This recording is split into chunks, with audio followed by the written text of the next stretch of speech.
Apa yang kalian ketahui tentang Turki? Untuk lebih jelasnya, simak video kali ini sampai selesai. Profil negara Turki. Republik Turki adalah sebuah negara berdaulat di kawasan peralihan Eropa dan Asia. Wilayahnya terbentang dari semenanjung Anatolia di Asia Barat Daya dan secuil daratan di Eropa Tenggara. Laut Marmara yang merupakan wilayah kedaulatan Turki adalah penanda batas wilayah Eropa dan Asia, sehingga Turki dikenal sebagai negara transbenua. Batas-batas wilayah negara Turki.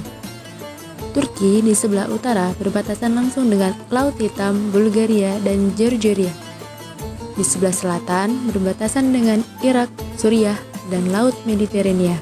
Sedangkan di sebelah barat, Turki berbatasan dengan Yunani dan Laut Aegea, dan di sebelah timur berbatasan dengan Armenia dan Iran.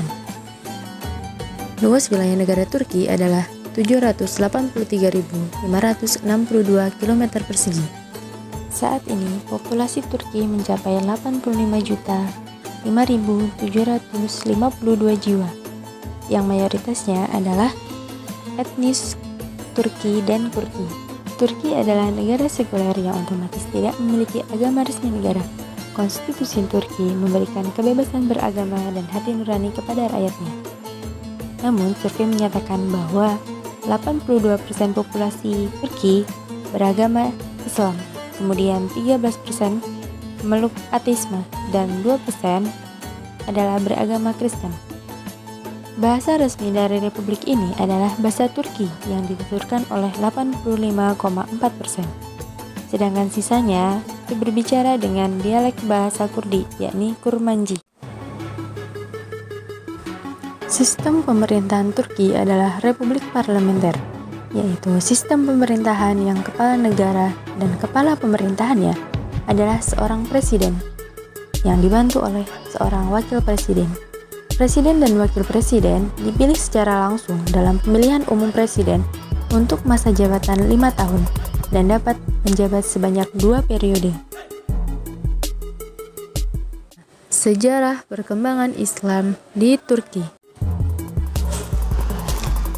Pada awalnya, wilayah Turki dikuasai oleh Kekaisaran Romawi Timur, sebuah kerajaan pada masa awal abad Masehi. Kerajaan Bizantium ini dikuasai oleh kerajaan Romawi selama kurang lebih 4 abad. Pada tahun 395 Masehi, Kekaisaran Romawi terpecah menjadi 2, Romawi Barat dan Romawi Timur.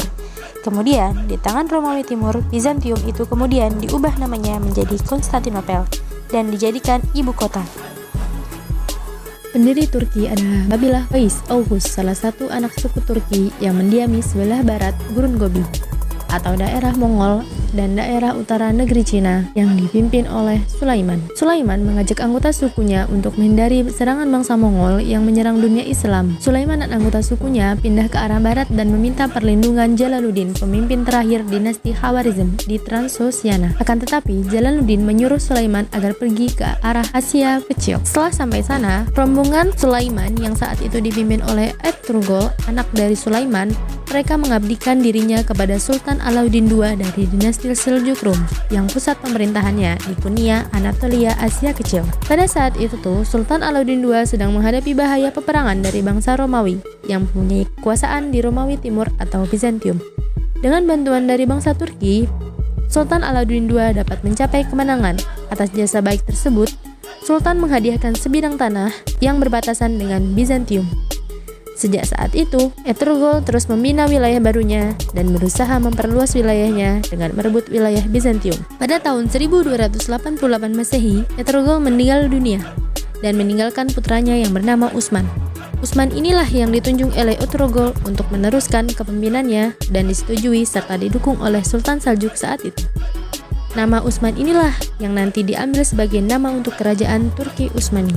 Pada tahun 1300 Masehi, ketika Utsman memimpin kerajaan Turki, ia mulai mengembangkan wilayah Islam. Namun, puncak ekspansi terjadi pada masa Sultan Muhammad II atau yang lebih dikenal dengan gelar Al-Fatih, sang penakluk. Pada masanya, ditaklukkan ekspansi kekuasaan Islam secara besar-besaran. Kota penting yang berhasil ditaklukkannya adalah Konstantinopel, yang ditaklukkan pada tahun 1453 Masehi. Setelah ditaklukkan kota tersebut, diubah namanya menjadi Istanbul. Pada masa Sulaiman I, dinasti Utsmaniyah mencapai puncak kejayaan. Sultan Sulaiman yang memerintah tahun 1520 sampai 1566 Masehi kembali menghadapkan dengan kekuatan militernya ke barat. Kejayaan Turki Utsmani segera memasuki abad kemunduran di abad ke-17 Masehi, dikarenakan mulai merayapnya hidup mewah dan perpecahan melanda istana. Militernya pun kemudian berubah menjadi kurang disiplin. Korupsi mulai menjalar di kalangan pemerintah. Di abad ke-17 pula, Turki Utsmani terus-menerus mengalami kekalahan dalam perang melawan Barat. Kekalahan perang paling fatal yang dialami Turki Utsmani adalah dalam keikutsertaannya bersama Jerman dalam Perang Dunia I, yang kemudian ternyata Jerman mengalami kekalahan. Karenanya, Turki pun turut berada di pihak yang kalah, sehingga wilayahnya dibagi-bagi oleh sekutu menjadi negara-negara jajahan. Untungnya, daerah pusat di Asia Kecil dan Anatolia dapat diselamatkan melalui perjuangan tentara nasional yang dipimpin oleh Kemal Atatürk. Kelahiran Republik Turki yang diproklamirkan oleh Mustafa Kemal pada 29 Oktober 1923 yang ditandai dengan beralihnya Turki ke masa reformasi. Keputusan Mustafa Kemal untuk membentuk Turki sebagai sebuah negara sekuler modern didasarkan kepada kekecewaannya yang sangat mendalam terhadap sistem kekhalifahan sebelumnya. Pada 3 Maret 1924, Mustafa Kemal membubarkan institusi yang telah ada sejak masa lalu. Sistem pemerintahan Turki di era ini bukan lagi sistem dinasti, tetapi berdasar pada pokok populisme atau kerakyatan. Kedaulatan Turki di masa reformasi diberikan kepada rakyat dan sistem kekhalifahan sudah tidak diterapkan lagi di Turki. Demokrasi di Turki. Beralihnya model pemerintahan kesultanan menjadi Republik Turki di bawah Mustafa Kemal Atatürk membawa Turki menjadi negara yang lebih modern, demokratis, sekuler, dan lebih berkiblat ke barat. Upaya restrukturisasi yang paling fenomenal adalah proses pemisahan agama dari institusi negara atau sekularisasi. Hal tersebut dipertegas dalam amandemen 1928, di mana kalimat agama resmi dalam negara Turki adalah Islam dihapus dan konstitusi diganti dengan sekularisme. Setelah Turki dipimpin oleh Mustafa Kemal Atatürk dan para pengikutnya yang disebut sebagai Kemalis yang memimpin Turki pada abad ke-20 dengan berbagai macam aksi kudeta pergantian pemimpin. Di abad ke-21 ini, Turki dipimpin oleh Presiden Erdogan dari Partai Keadilan dan Pembangunan. Di bawah kepemimpinan Presiden Erdogan dan kehadiran AKP, Turki memasuki babak baru dalam perpolitikannya, baik secara domestik maupun internasional. Tantangan Islam di Turki. Inilah beberapa tantangan Islam di Turki.